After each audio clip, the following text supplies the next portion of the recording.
안녕하세요. 반갑습니다. 강 교수의 간호TV입니다. 간호조무사 자격시험에 대비하여 이번 시간에는 기초 한방 요점 정리를 하도록 하겠습니다.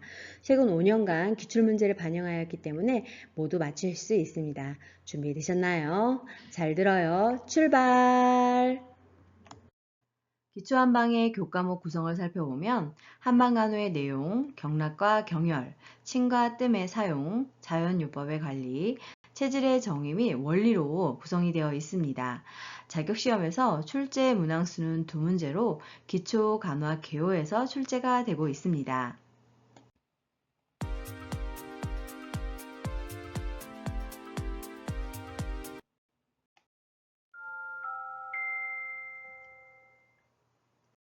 먼저 한방간호의 내용에 대해서 알아보도록 하겠습니다. 동양의학의 주요 특징에 대해서 보도록 하겠는데요. 이 부분은 과거 국가고시에 자주 출제가 되었던 부분입니다. 첫 번째로 자연현상을 정신적인 면과 육체적인 면을 병행하여서 고찰을 하되 모든 병인 중후 치료에서 무엇보다 정신적인 면을 치중하는 것을 강조하고 있습니다. 그리고 두 번째로 인간을 대자연에서 파생된 하나의 소우주로 간주하였고 항상 대자연의 지배와 영향을 받고 있는 것으로 보아서 인체에 나타나는 병적 변화 현상도 역시 대자연의 운행 과정에서 발생되는 것으로 간주하는 것이 특징입니다. 세 번째로 인체를 여러 개의 독립된 기관의 조밀한 조직으로 이루어진 하나의 협력체로 보는 것이 아니고 상호 연관과 유기적 기능을 가진 통일체로 보기 때문에 언제나 종합적이고 전인적인 생명체로 관찰하는 것이라고 하였습니다. 국가고시 문제에서는 보통 예문에 하나의 협력체로 보았다 이렇게 설명이 되면서 틀린 것으로 고르는 경우가 있게 됩니다.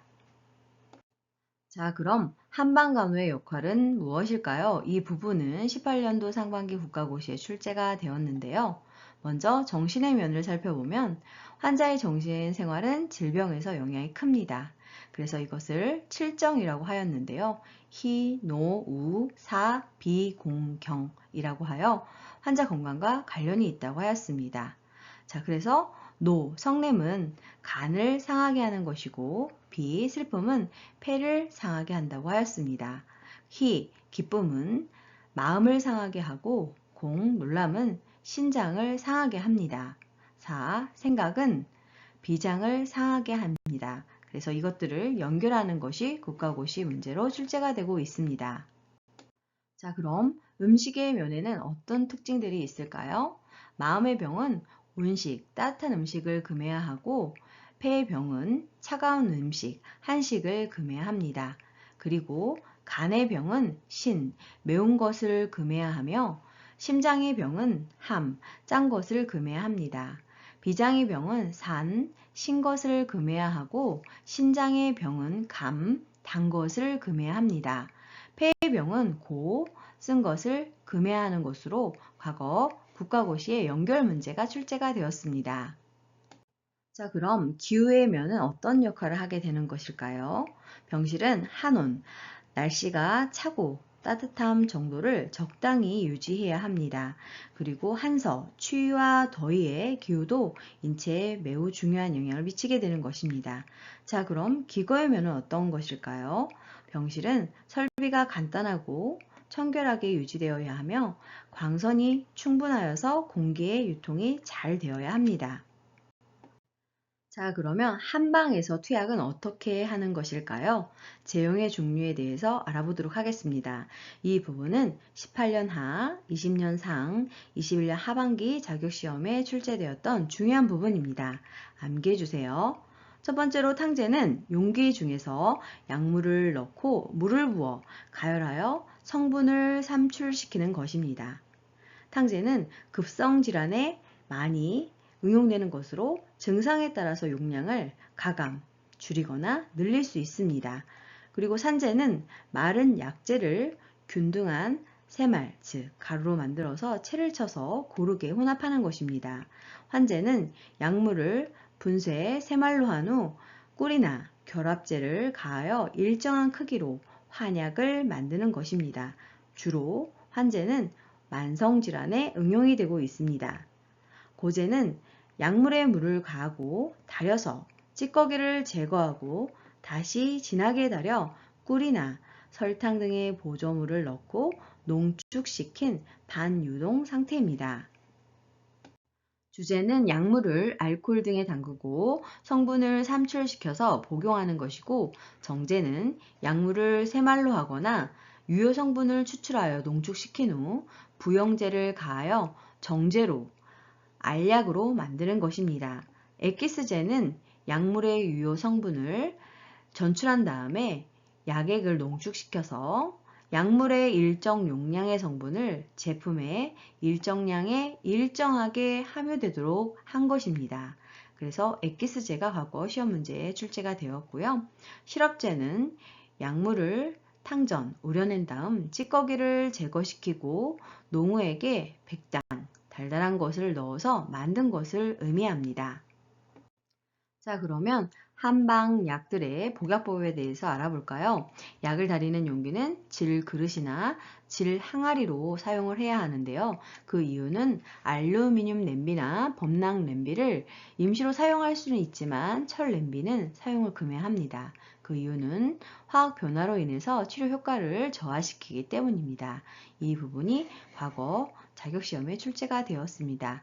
또한 다리는 방법은 먼저 다리기 전에 약을 30분에서 60분 정도 담가 두었다가 물의 양이 양면보다 높게 한 다음, 보약약은 많은 물을 사용할 수 있고 재탕의 물은 초탕의 3분의 1에서 2분의 1 정도를 사용할 수 있습니다. 복용량은 성인의 경우에는 100에서 120ml를, 소아는 이것의 반 정도를 복용할 수 있습니다. 자, 그럼 복약 방법에 대해서 알아볼까요? 이 부분도 과거 국가고시에 출제가 되었습니다. 탕약은 따뜻하게 복용하는 것이 적절하며 약을 먹는 횟수는 보통 1일 3회로 해야 합니다. 허약 체질이거나 노인과 어린이는 약물의 분량을 적게 하고 횟수는 자주 하는 것이 필요하며, 복용 시 구토 증상이 나타날 때에는 분량은 줄이고 횟수는 늘려야 합니다. 약성이 강하거나 독성이 있는 약은 처음에는 조금씩 복용하다가 점차적으로 용량을 늘릴 필요가 있습니다. 그리고 산제나 분제와 같은 약물들은 벌꿀과 같이 물에 약을 타서 먹거나 캡슐에 채워 넣고 삼켜야 하는데요. 그 이유는 이것들이 가루이다 보니 한꺼번에 입안에 털어 넣어 삼키거나 해서는 안 됩니다. 산제나 분제가 인두를 자극해서 기침을 유발할 수 있기 때문입니다. 자, 그러면 환제는 어떻게 복용해야 할까요? 과립이 작은 것은 끓인 물로 삼키고, 입자가 큰 미라는 몇 번에 걸쳐서 나누어서 삼킬 수 있습니다.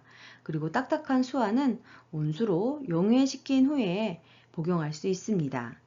다음 고제는 약 용량에 근거해서 끓는 물에 타서 복용할 수 있게 되는데요. 고제는 입안에 붙고 삼키기가 어렵기 때문에 그렇게 해서는 안 됩니다. 목에 달라붙어서 토하거나 소화 흡수가 쉽지 않기 때문입니다. 이번에는 한방의 치료 방법에 대해서 알아보도록 하겠습니다. 먼저 오장에 대해서 배우도록 하겠는데요. 이 부분은 17년 상반기와 22년 하반기에 출제가 되었던 중요한 부분입니다. 첫 번째로 오장이라고 하는 것은 심, 간, 비, 폐, 신에 해당이 되는데요. 각각의 특징과 기능에 대해서 알아볼까요? 심은 피를 만들고 신이 깃들어 있으면서 정신의 사유활동을 주관하고 모든 장부의 생리활동 기능과 연관이 된다고 하였습니다. 간은 심에서, 즉 심장에서 만들어진 피를 저장하고 간수하는 곳으로, 간이 나빠지게 되면 손톱이 무르고 얇게 되며 윤기가 없게 되며 여성의 생식기와 관련이 깊은 것이 특징입니다. 자, 비장은 피를 조정하고 순환을 총괄하는 곳에 해당이 되는데요.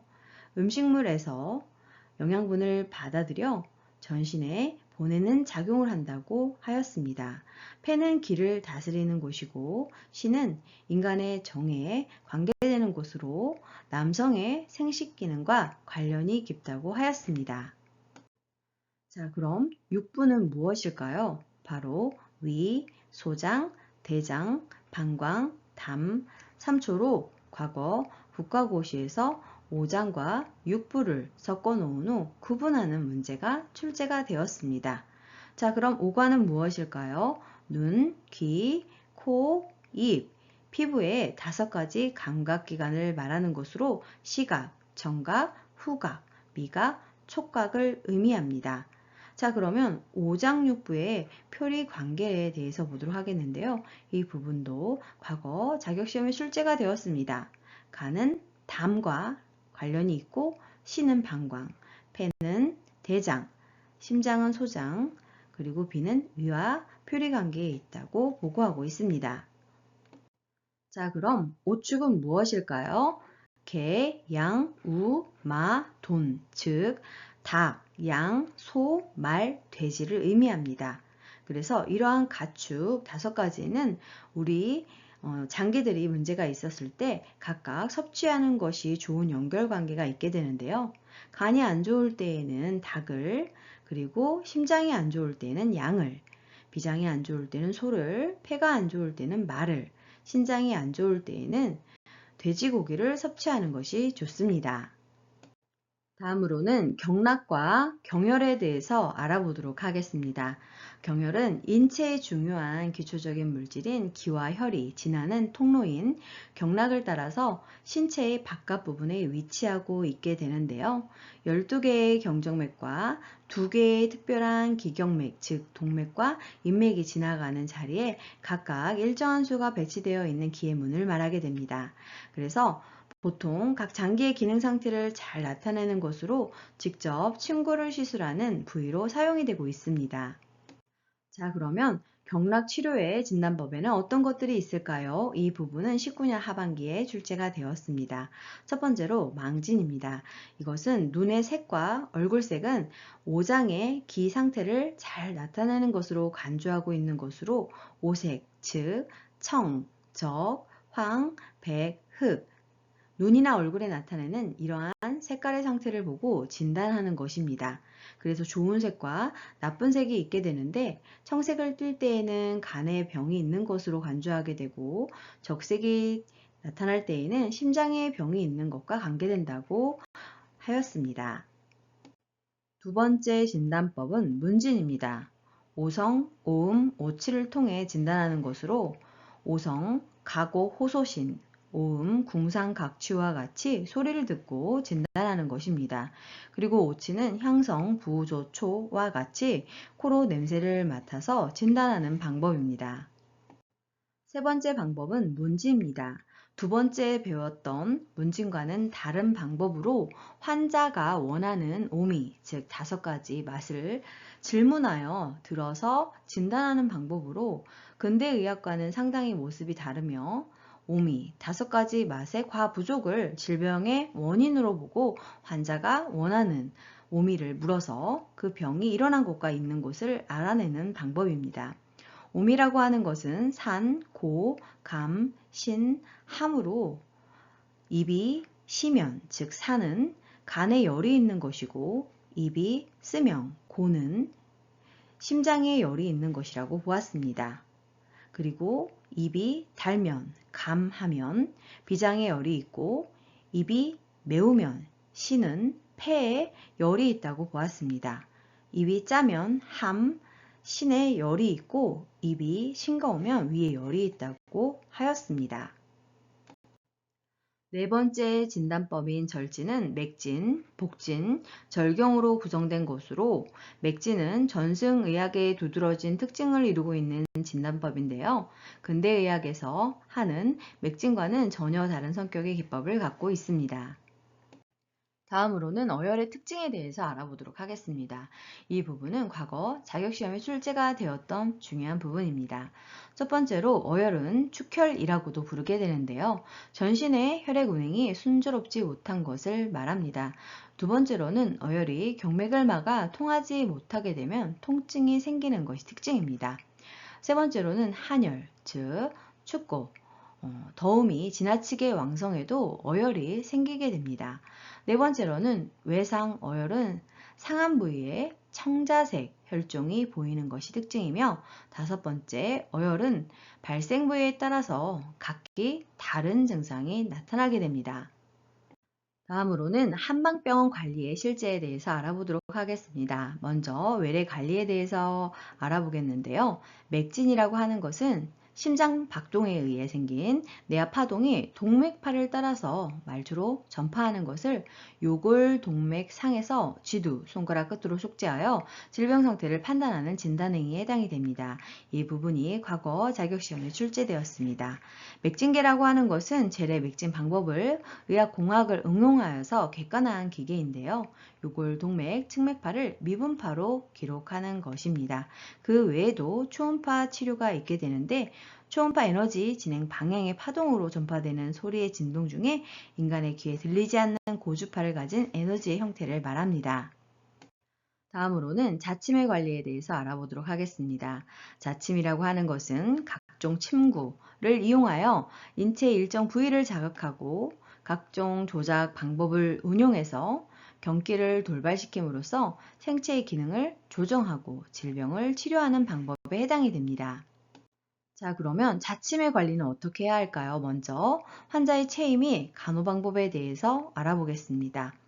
일부 중증 환자나 체력이 허약한 환자는 체위의 선택이 중요하게 되는데, 불편한 자세에서 침을 오래 받거나 팔다리를 움직여 침이 구부러지면 곡소 통증을 유발하기 때문입니다.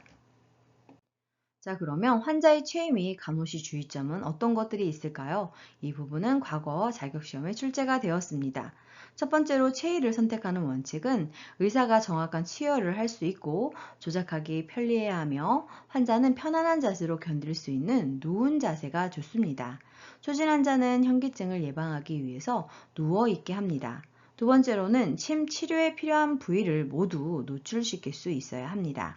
세 번째로는 치료상 체위를 바꿀 경우에는 환자의 체질이나 통증에 주의를 해야 합니다.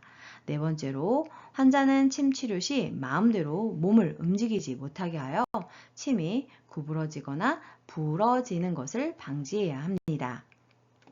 다섯 번째로 기온이 내려가고 방 안의 공기가 낮을 경우에는 치료 시 피부의 노출면을 적게 하고 치료 시간을 적당히 단축해야 하며, 여섯 번째, 자침이 끝나면 신체에 남은 침이 없는지 확인하고 발침 후 출혈이 있으면 지그시 눌러줘야 하겠습니다. 이번에는 자침 시 간호 방법에 대해서 알아보도록 하겠습니다. 이 부분은 18년 하반기, 20년 상반기, 22 상반기, 23 상반기에 출제되었던 중요한 부분입니다. 첫 번째로 환자 상태를 관찰하여 가슴이 답답하고 불편함을 호소하거나 현운 시 의사에게 즉시 알려야 합니다. 현울이라고 하는 것은 어지러운 것이죠. 두 번째, 유침 시간 동안 환자의 체위를 일정하게 유지시켜야 합니다. 세 번째로는 발침 후 알코올 솜으로 침공 부위를 가볍게 누르고 출혈 시 멈출 때까지 눌러줘야 합니다. 네 번째로는 발침 후 남은 침이 없는지 살펴보며, 다섯 번째, 사용한 침구는 알코올 솜으로 닦고 고압증기, 멸균 소독을 할 수 있습니다. 그러나 보통 일회용 침을 사용하기 때문에 그런 경우에는 다시 사용하지 않습니다. 발침 시 주의사항에 대해서 알아보도록 하겠는데, 이 부분도 18년 하, 23, 22상, 23년도 상반기 자격시험에 출제가 되었던 중요한 부분입니다. 첫 번째로 한의사는 환자에게 시술 후 칠판이나 발침 장부에 호실, 환자명, 발침 시간 개수를 기록해야 합니다. 두 번째로 정확한 발침 대상을 찾아서 발침 시간에 맞춰 침을 뽑아내야 합니다. 세 번째로는 머리, 정수리 부분부터 발끝 쪽으로 침 놓음 옆 부분을 살짝 눌러가면서 하나씩 발침 후 봉상면으로 닦아줘야 합니다. 네 번째로는 발침 개수를 재확인하고 환자나 보호자에게 재확인하는 것이 좋습니다. 다섯 번째로 침은 손상성 폐기물 통에, 봉산면은 일반 의료 폐기물 통에 넣어야 합니다. 자, 그러면 치매 부작용에는 어떤 것들이 있을까요? 이 부분은 23년 하반기 자격시험에 출제가 되었는데요. 첫 번째로 채침입니다. 채침의 원인은 침을 꽂은 후 침 아래쪽이 이상하게 팽팽하고 매끄럽지 못해서 돌릴 수 없고 뺄 수도 없을 때 나타나는 것인데요. 채침 시의 처치는 근육의 일시적인 긴장으로 빚어지는 것으로 잠시 유침하고 약간 시간이 지난 후에 다시 가볍게 돌리거나 경혈 주위를 눌러주거나 주변을 침을 놓아서 국부 긴장 상태가 완화되도록 한 후 침이 나오도록 하면 되겠습니다. 침의 두 번째 부작용은 혼침입니다. 혼침은 18년 하반기, 20년 하반기, 22상, 22하 반기 자격시험에 출제가 되었던 중요한 부분입니다. 혼침의 원인은 대부분 초진 환자가 침이나 뜸을 두려워해서 너무 긴장 혹은 체질이 허약하고 환자가 참을 수 없을 때 일어나는 것인데요. 혼침일 때 나타나는 증상은 가벼운 경우에는 어지럽고 얼굴색이 하얗게 되고 가슴이 답답하여 토하려 하거나 심한 경우에는 졸도, 입술색이 파래지고 땀이 많이 나는 것이 특징입니다. 이때 해야 하는 처치는 즉시 침을 빼주고 가벼운 환자인 경우에는 따뜻하게 끓인 물을 먹이고 그러면 신속하게 회복이 되는데 심한 환자는 인중이나 중충혈을 눌러주고 역시 백혈의 속뜸을 뜨게 하는 방법을 통해서 해소할 수 있습니다. 침의 세 번째 부작용은 절침입니다. 절침의 원인을 살펴보면 자침한 후 침이 절단되는 것인데요. 이것은 근육에 갑자기 경련이 일어나거나 체위가 이동하거나 침의 재료가 불순하거나 침의 끝 부위가 부식되거나 손상되어 일어날 수 있습니다. 이럴 때 처치 방법을 살펴보면 침체가 몸 밖으로 드러나 있게 됐을 때에는 핀셋을 이용하여 빼내면 되고 만약 피부 내에서 침이 꺾여져 있다면 집게 손가락과 가운데 손가락으로 침의 양면을 내리 누르고 침체가 노출된 연후에 핀셋을 이용해서 빼내면 됩니다.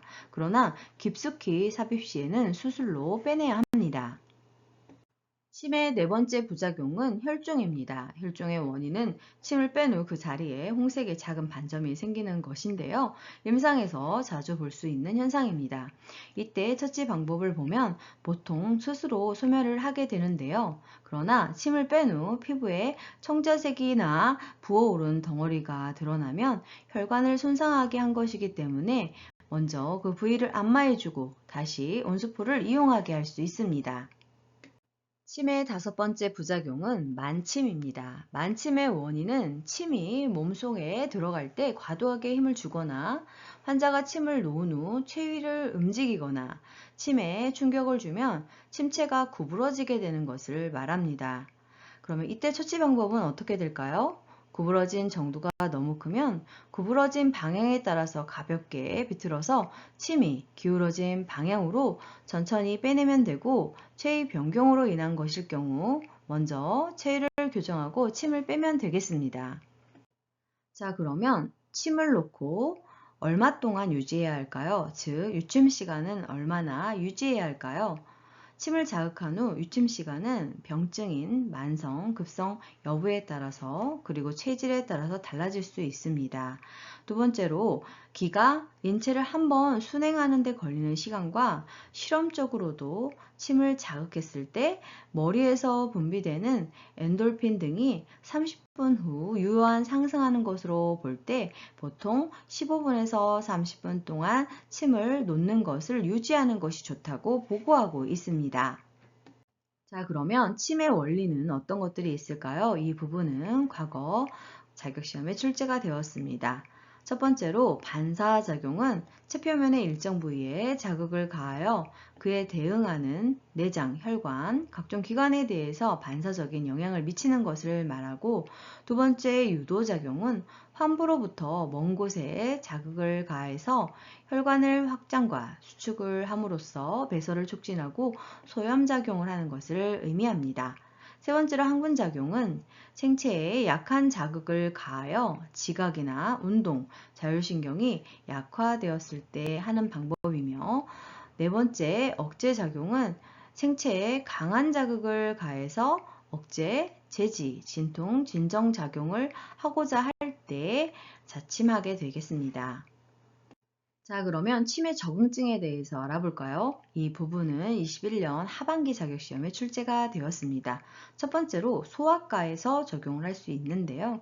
경기나 경련이 있을 때 사용할 수 있으며 경련에 특효가 있습니다. 두 번째로는 내과적 질환에 사용할 수 있게 되는데, 호흡기의 감기, 편도염, 합병증이 없는 천식, 소화계의 딸꾹질, 위 처짐, 속이 메스꺼울 때, 급성과 만성위염, 이상가다, 만성 십이장 궤양의 통증 완화, 근만성 대장염, 변비 설사 장마비, 과민 대장 증후군 등에 사용할 수 있습니다. 세 번째로 신경정신과적인 치료도 가능한데요. 우울신경증, 불안신경증, 수면장애 시 할 수 있습니다. 네 번째로 골관절 근육계 질환에서도 치료가 가능한데요. 두통, 편두통, 3차 신경통, 류마티스 관절염, 신경성 방광, 늑간신경통, 오십견, 외축 상가염, 자골 신경통, 요통, 그리고 각종 추간판 탈출 질환에서 탁월합니다. 다섯 번째로 부인과 질환에도 적용을 할 수 있게 되는데요. 월경통이나 출산 시 진통을 완화시킬 뿐만 아니라 분만 촉진과 태아 위치 교정을 하고자 할 때에도 효과가 있는 것으로 인정받고 있습니다. 여섯 번째로 안과 이비인후과 질환에도 적용이 가능합니다. 결막염, 다래끼, 합병증이 없는 백내장, 어린이 사시, 부비동염, 비염 등의 코질환, 인후두염, 이명, 난청, 메니에르병, 치통, 발치의 치통, 잇몸병이 가능합니다. 일곱 번째로 가장 유효하다고 알려져 있는 분야는 중추신경 및 말초신경의 장애에 의한 마비질환, 즉 뇌졸중, 안면신경마비 등의 특효입니다. 그리고 약물 남용에도 효과가 있는 것으로 보고되고 있습니다. 자, 그러면 침을 맞으면 안 되는 금기사항에는 어떤 것들이 있을까요? 21년 하반기 자격시험에 출제가 되었고, 과거 자격시험에 많이 출제되었던 부분입니다. 첫 번째로 일반적 금기는 몹시 필요했을 때, 배가 몹시 부를 때, 몹시 배가 고플 때, 갈증이 심할 때는 침을 놓지 않아야 합니다. 그리고 두 번째로는 생리 해부상의 금기가 있게 되는데요. 안구, 눈이나 고막, 심장, 폐, 후두, 고환, 외 생식기, 유두 등에는 침을 놓지 않아야 하며, 각별히 주의해야 할 곳은 임신 2, 3개월 임산부의 하복부나 요부, 청골 부위로서 임신 5개월 이상은 상복부에 침을 놓지 않아야 합니다. 그리고 세 번째로 병리적 금기사항으로는 급성 심장질환이 있다거나 출혈 시 암 환자의 암 조직을 피해서 놓아야 합니다. 다음으로는 뜸 구법의 관리에 대해서 알아보도록 하겠습니다. 정의가 22년 상반기와 23년 상반기 자격시험에 출제가 되었는데요. 뜸이란 연화의 세력을 직접 경락혈 위에 가해서 소작하고 자극하는 방법을 일컫는 것으로, 즉 쑥잎이나 각종 약물을 써서 체표의 일정 부위를 소작, 지지는 것으로, 또는 간접적으로 뜨겁게 함으로써 경락, 전도 기능의 작용을 통하여 치료 효과를 얻고자 하는 것입니다. 자, 그러면 뜸 구법의 작용에는 어떤 것들이 있을까요? 이 부분은 21년 하반기 자격시험에 출제가 되었습니다. 중혈작용은 적혈구 및 혈색소가 현저하게 증가하는 것이고, 면역작용은 병원균이나 독소의 저항력, 면역 기능이 증가하는 것입니다. 반사작용은 오장육부나 혈관, 뇌분비샘 등 반사적 영향으로 치료를 하는 것이고, 유도작용은 혈관을 확장시키거나 축시킬 수 있습니다. 신진대사 작용은 신진대사를 왕성하게 하여 생리적 기능을 항진시키는 것이 있으며, 혈액순환 작용은 심장 박동을 강화하고 순환을 증진하고 동맥경화 예방이 가능합니다. 기타적으로 진통 효과, 진정 억제 작용, 기능 회복시키는 항분 작용 등이 있습니다. 자, 그러면 뜸은 어떤 대상자에게 적용해야 하는지 그 증상과 범위에 대해서 알아보도록 하겠습니다. 이 부분은 21년 상반기 자격시험에 출제가 되었습니다. 첫 번째로 내장이 차고 복부가 무력하거나 허약성 장질환에 사용할 수 있으며, 신장, 간, 자궁 등의 내장질환이 발생한 경우, 그리고 만성 위통증 환자의 상복부에 적용할 수 있습니다. 두 번째로 단단하게 뭉친 곳, 즉 퇴행성 및 가로성의 근골격계 질환에 적용할 수 있으며, 세 번째로 전신이 모두 허한 경우나 경락에 허실이 섞여 있는 경우에 가능합니다. 네 번째로 발에 냉증이 있는 경우, 그리고 손발과 관절에 나타나는 신경, 혈관계 질환이나, 다섯 번째 등에 큰 근육이 있는 혈자리, 50대 이후 남녀 비뇨 생식기 계통 및 갱년기성 변화와 어깨와 팔의 종기나 궤양 등 음증에 사용이 가능합니다. 자, 그러면 뜸 구법을 적용하는 방법에 대해서 알아볼까요? 준비 단계에서는 대부분 간접구는 물품 지정 장소에 위치를 해 놓아야 하고, 직접구 뜸은 병실에 비치된 뜸 재료로 뜸 틀을 이용하여 만들 수 있습니다. 실행 단계를 살펴보면 이 부분은 18년 하반기와 19년 하반기, 21년 상반기 자격시험에 자주 출제되었던 부분입니다. 뜸 뜨는 순서는 침 놓는 순서와 같게 되고, 환자 자세도 침 놓는 자세, 즉 누워서 침을 그리고 뜸을 떠야 합니다. 방법과 순서를 살펴보면 위에서부터 아래로, 등에서부터 배 쪽으로, 머리와 몸통을 먼저 뜨고 사진은 뒤에 뜨는 순서로 해야 하며, 뜸을 뜨게 되면 연기가 나기 때문에 병실을 환기시켜야 합니다. 자, 그러면 뜸을 뜰 때 주의사항에는 어떤 것들이 있을까요? 이 부분 또한 최근 18년 상반기, 19년 하반기, 21년 하반기 자격시험에 출제가 되었습니다. 국소 부위가 마비된 환자에게 시행을 할 때에는 특히 화상에 주의를 해야 하고, 뜸 치료 중 다른 부위를 화상을 입거나 의복을 태우지 않도록 주의해야 합니다. 얼굴에는 일반적으로 뜸을 뜨지 않도록 하며, 고열 환자, 주치 중, 그리고 임산부의 복부, 허리 엉치 부위 뜸 치료는 금지합니다. 뜸을 뜬 후에는 수포가 생기기 때문에 수포가 적은 것은 곪지 않고 저절로 말라버리지만, 수포가 크면 주사기로 뽑아낸 후 소독약을 바르고 붕대로 감아줄 수 있습니다. 그래서 수포가 컸을 때 제거하는 방법에 대해서 국가고시에 출제가 된 적이 있기 때문에 잘 알아두셔야겠습니다.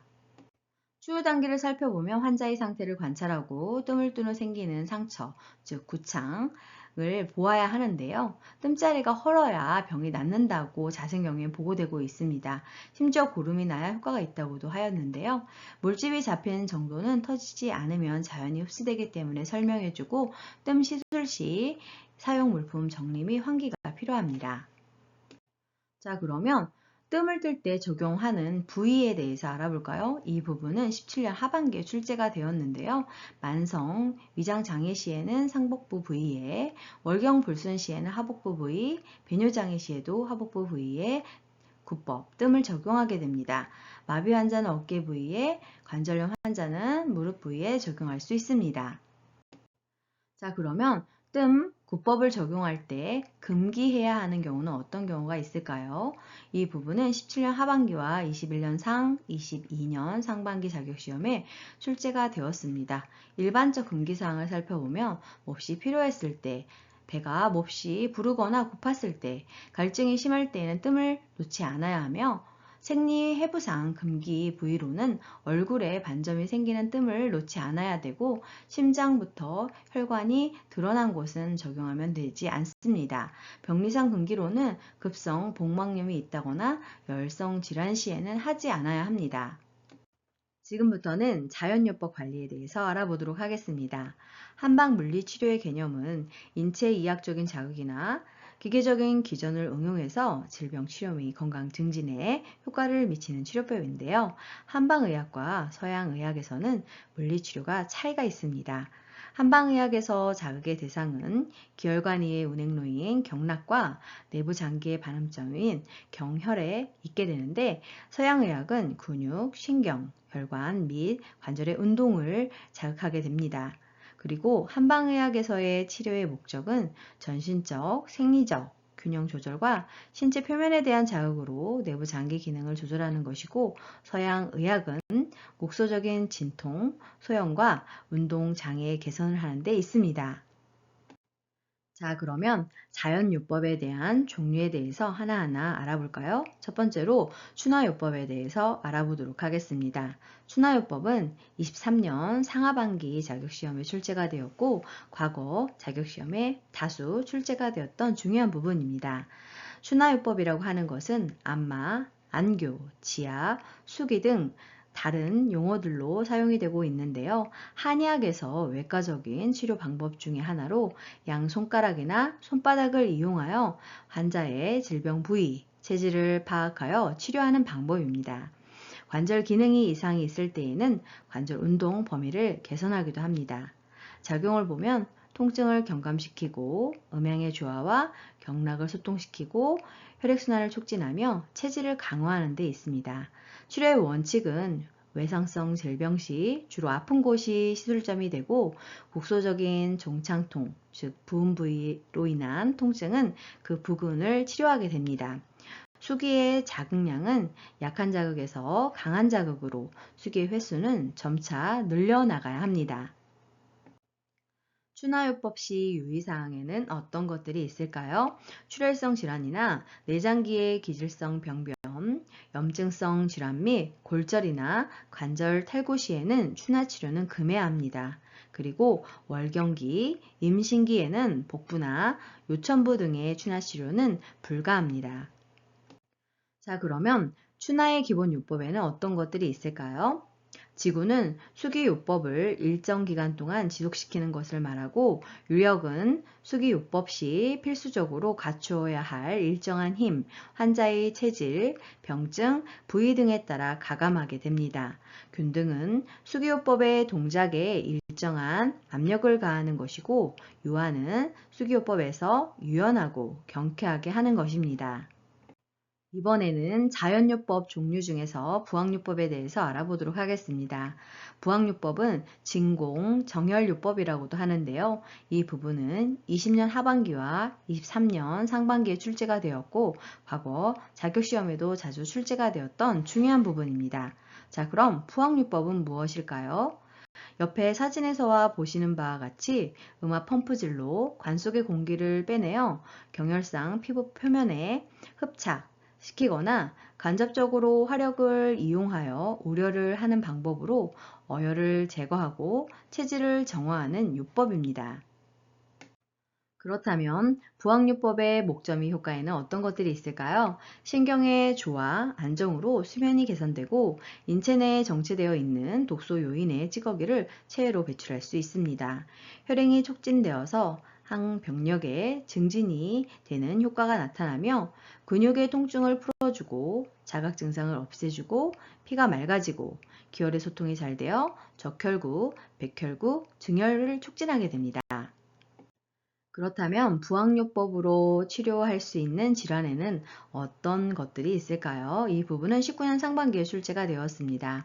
결핵성 질환인 폐조제 우려를 제거나 감기가 가능하고, 순환기 질환으로는 고혈압, 동맥경화증, 뇌졸중, 즉 중풍 등의 사용이 가능하며, 신경계 질환으로는 류마티스 질환, 자골신경통, 추간판 탈출, 지통, 안면신경마비, 견갑신경통, 근육통, 요통, 교상에 가능합니다. 부인관 질환으로는 월경통, 월경과다, 월경장애, 대하증, 장근종, 불임의 사용이 가능하며, 소화기 질환으로는 변비, 장부려증, 하복부 냉감, 만성, 소화장애, 중수염, 위염, 설사, 소화불량 등의 사용이 가능합니다.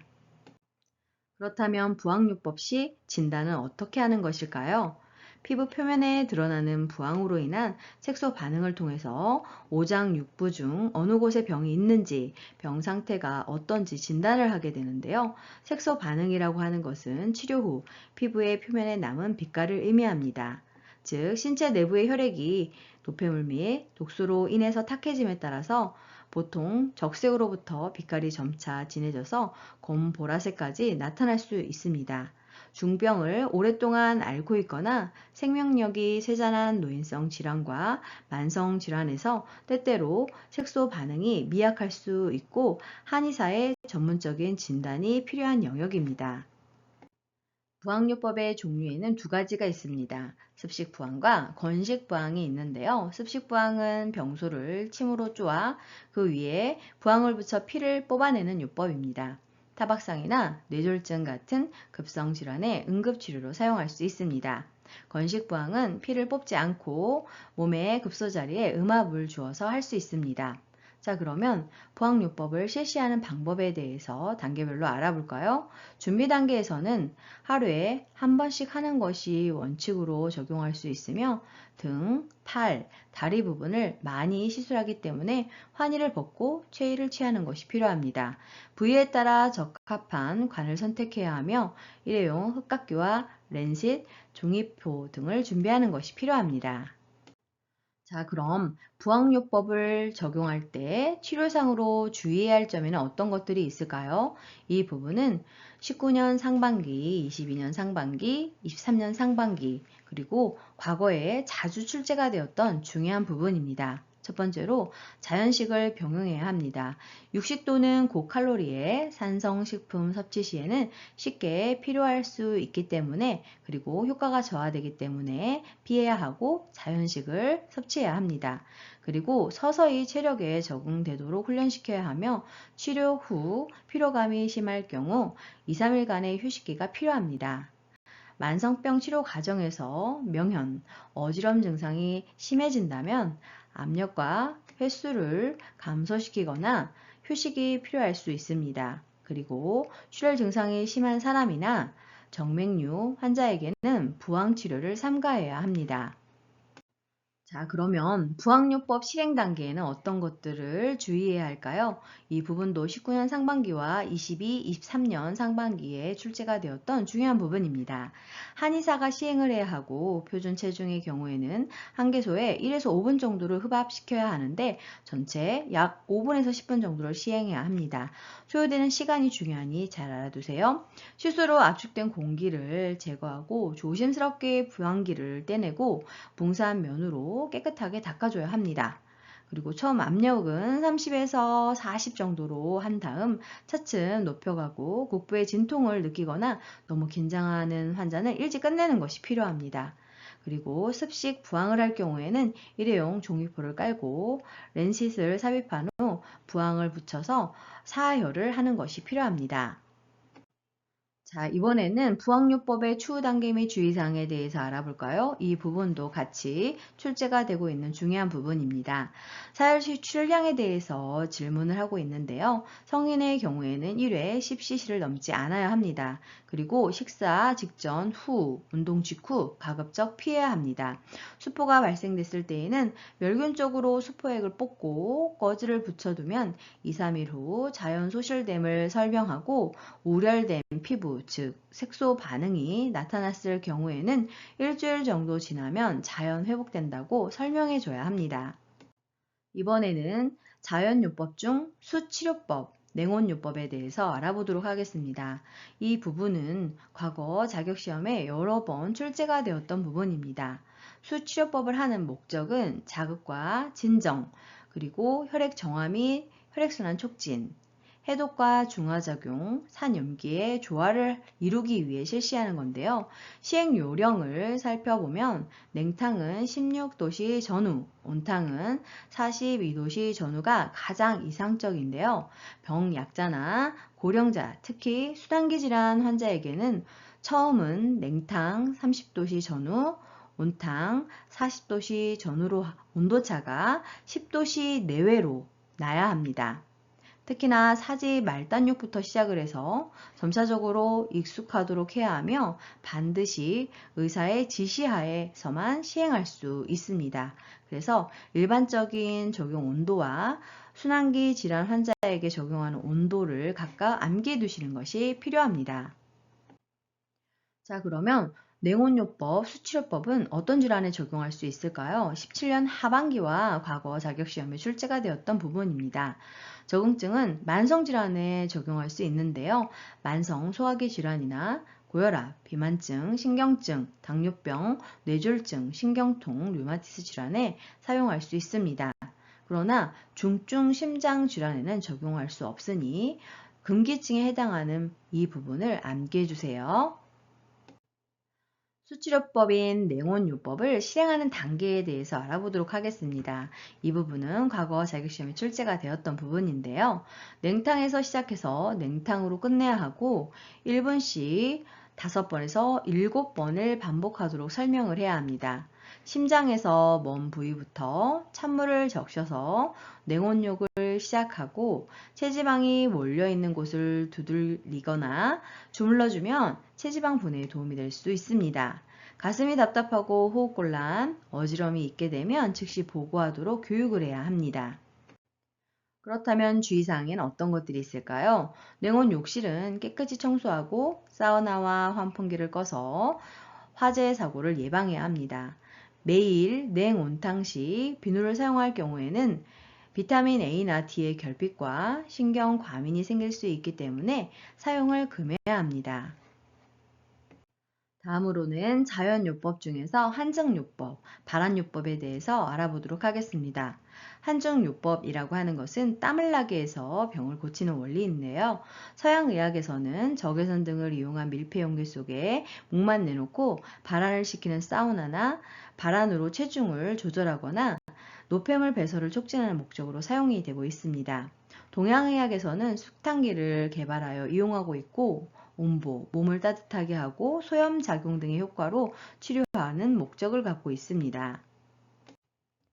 한방병원이나 한의원에서 표방할 수 있는 진료 과목에 대한 부분이 과거 자격시험에 출제가 되었는데요. 한방내과, 한방부인과, 한방소아과, 한방이비인후과, 한방신경정신과, 친구과 등이 있습니다. 다음으로는 기초 한방의 마지막 부분인 체질, 즉 사상의 정의와 원리에 대해서 알아보도록 하겠습니다. 체질은 사람을 뇌수로 구분하고 각 체질에 따르는 생리, 병리, 양리를 설명하여 질병을 치료하는 의학입니다. 예방과 보건을 매우 중시하고 있으며 그 유래는 우리나라 조선 말기 이재마에 의해서 창안이 되었습니다. 자, 그렇다면 체질의 네 종류에 대해서 그 원리 및 특징에 대해서 알아보도록 하겠습니다. 이 부분은 19년 상반기에 구분을 하는 것이 출제가 되었습니다. 태음인의 원리 및 특징을 살펴보면 욕심이 많고 성격이 무뚝뚝하지만 점잖은 것이 특징이며 수족이나 입술이 크고 골격이 장대하며 피부가 약간 검고 두터운 반면 가슴 부분이 빈약하고 복부가 견실합니다. 폭은 폭식, 편식이 없으며 식성이 좋고 고혈압, 뇌졸중, 피부질환, 호흡기 순환계가 약합니다. 간대 폐소로 간 기능이 좋은 반면 폐 기능이 약합니다. 섭취하면 좋은 음식으로는 무, 도라지, 연근, 고사리, 밀, 콩, 율무 등 해당되고 있습니다. 다음은 소양인의 원리 및 특징입니다. 색성은 차고 시원한 것을 좋아하고 손발이 항상 뜨겁고 피부는 땀이 적으며 가슴이 넓고 하체는 약합니다. 비대신소로 비장 기능은 좋은 반면 신장 기능은 약합니다. 성기능이 쇠약하고 비뇨생식기 질환이 있으며 요통과 구토 등이 있고 내분비 샘 기능이 약하고 여자일 경우 다산하지 못합니다. 항상 밖의 일을 좋아하고 체념을 잘하고 솔직 담백하며 끊임이 없습니다. 수박, 참외, 포도, 오이, 호박, 보리, 녹두, 돼지고기, 귤, 새우, 전복 등이 좋습니다. 소양인의 체형에 대해서 추가적으로 알아보도록 하겠습니다. 흉곽이 발달하고 허리 이하의 관절부가 약하며 상부가 실하고 하부가 허하며 동작이 빠르고 기상이 용맹하고 입술이 얇고 턱이 뾰족하며 음성이 낭낭합니다. 기호와 양생을 살펴보면 두려움을 진정시키고 항상 스폰과 분노, 뽐내는 마음을 경계해야 합니다. 찬 것이나 날 것을 좋아하며 비에 열이 많아 겨울에도 찬물을 즐겨 마시며 열성 체질로 열성 음식이나 자극성 강한 음식은 해롭습니다. 병증으로는 대변이 잘 통하면 변이 없습니다. 다음으로는 태양인의 원리 및 특징에 대해서 알아보도록 하겠습니다. 태양인은 가던성과 진취성이 강하고 재주가 많고 사교적입니다. 기대거나 눕기를 좋아하고 허리나 척추가 약하며 오래 앉지 못합니다. 맵고 뜨거운 음식을 좋아하지 않고 위암, 식도 협착증, 식도 경련이 자주 발생할 수 있습니다. 폐대 간소로 폐 기능은 좋은 반면 간 기능은 좋지 않은 특징이 있고 포도, 감, 앵두, 모과, 오가피, 새우, 조개류 등이 좋습니다. 태양인의 체형을 살펴보면 머리와 이마가 실하고 허리가 약하며 용모가 둥글입니다. 여자는 건강한데도 출산하지 못하는 경우가 많고 기호와 양생을 보면 뜨거운 음식이나 열성 음식을 싫어하고 날 것이나 찬 것, 담백한 음식을 좋아합니다. 불같은 성격, 도벽을 경계해야 합니다. 병증을 살펴보면 소변이 잘 나오면 병이 없는 것이고 요통은 중병의 전조이며 입안에 침이 많은 자는 큰 병이 있다고 합니다. 마지막으로는 소음인의 원리 및 특징에 대해서 알아보도록 하겠습니다. 소음인은 내성적인 성격으로 깔끔하고 착실하며 매사에 치밀하고 인색합니다. 상체보다 하체가 견실하여 엉덩이가 넓고 수족은 작은 편이며 피부가 부드럽고 매끄럽습니다. 편식이 있고 더운 음식을 좋아하고 소화불량, 설사, 신경증, 히스테리, 불면증 등 소화계통이나 정신질환이 잘 발생합니다. 대추, 복숭아, 시금치, 미나리, 찹쌀, 인삼, 닭, 양, 명태, 고등어 등이 좋습니다. 추가로 소음인의 성격과 체형에 대해서 알아볼까요? 소음인의 성격은 항상 집안에 있으려고만 하고 밖으로 나가려 하지 않고 가사에 힘쓰고 바깥일에 힘쓰려고 하지 않는 성격입니다.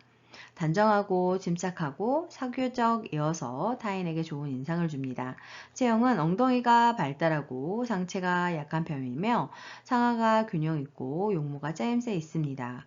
걸음걸이가 자연스럽고 얌전하며 여자는 말할 때는 눈웃음을 짓고 오밀조밀하여 예쁘며 애교가 많습니다. 가끔 한숨 쉬는 일이 있어서 남보기에 근심하는 사람으로 오해받기 쉽습니다. 소음인의 기호와 양생을 살펴보면 좀 더 적극적으로 활동하고 불안정한 마음을 가라앉혀야 하며 항상 기쁜 마음과 즐거운 마음을 경계하고 자긍심과 탐욕을 경계하고 음식은 따뜻한 것을 좋아합니다. 증상과 병증을 보면 중초 비위가 약하고 방광이 실합니다. 소변이 원활하고 대변이 굳고 잘 통하면 건강한 것으로 한숨을 잘 쉬고 수족이 떨리고 힘이 없으며 발안이 있으면 병이 있는 것이고 설사가 멎지 않으면 배꼽 아래가 얼음장처럼 찰 수 있습니다. 마지막으로 체질에 따른 한방 간호에 대해서 알아보도록 하겠습니다. 신계의 병의 간호는 너무 짠 것은 신을 상하게 합니다. 그리고 음식은 자양보신하는 양, 돼지의 신장과 척수 자라 등이 좋습니다. 부부관계를 절제하는 것이 필요하고 피로가 적어야 하고 휴식에 주의를 해야 하며 황제내경 용추에 따르면 힘들게 무거운 것을 든다든지 방사를 과도하게 한다든지 땀이 난 후 바로 목욕하는 것 등은 신장을 상하게 한다고 하였습니다. 다음으로 폐계의 병의 간호를 살펴보면 매운 것, 담배, 술, 너무 달거나 짠 음식은 피하는 것이 좋고 외계의 사기가 침입하는 것과 관계가 있습니다. 이번에는 비계병의 간호에 대해서 알아보도록 하겠습니다. 위장, 소화계통의 질환을 말하는데요. 변비일 때에는 채소와 과일을 많이 먹는 것이 좋고 유지, 경고, 점체류 음식물, 생냉한 과일은 피하는 것이 필요합니다. 익혀서 부드럽고 물렁한 것으로 먹으며 음식의 양과 횟수를 줄여서 여러 번 먹어야 합니다.